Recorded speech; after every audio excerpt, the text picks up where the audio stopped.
এই অঙ্কগুলা যদি আমরা দেখেই বলে দিতে পারি যে এটা অ্যান্সার কত, তাহলে বলো তো কেমন হয়? এই অ্যান্সারটা আমরা দেখেই বলবো এটা অ্যান্সার হচ্ছে e⁻x10x। কিভাবে বললাম?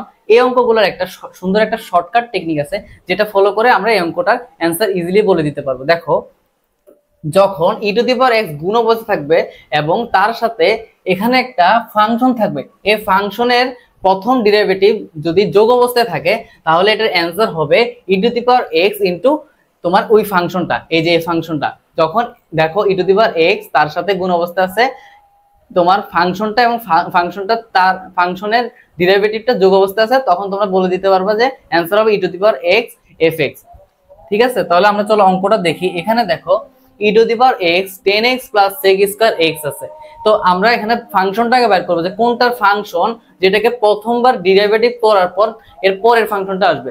দেখো এখানে যদি আমি 10x কে যদি একবার অন্তরীকরণ করি, দেখো sec স্কয়ার x আসবে। তাহলে এটা আমরা দেখে বলতে পারি যে এটার অ্যান্সার কি হবে বলতো, e⁻x, তারপর কি ফাংশনটা কি ছিল বললাম, 10x প্লাস c। তাহলে এটা অ্যান্সার হবে e⁻x10x। তাহলে অ্যান্সারটা হবে এইটা। চলো পরের অঙ্কটা দেখি। এখানে বলছে e⁻x into cos x plus sin x। আচ্ছা, তোমরা যদি এখানে ফাংশনটাকে cos x ধরো, cos x ধরার পরে cos x টাকে যদি তুমি একবার অন্তরীকরণ করো, তাহলে কি আসবে, মাইনাস sin x। কিন্তু এখানে কি মাইনাস আছে কোনো?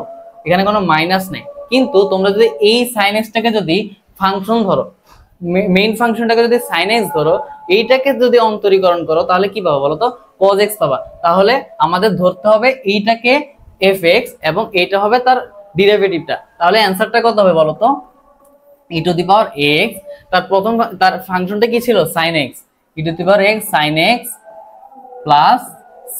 এটা হচ্ছে তোমাদের অ্যান্সারটা হবে e⁻x sin x।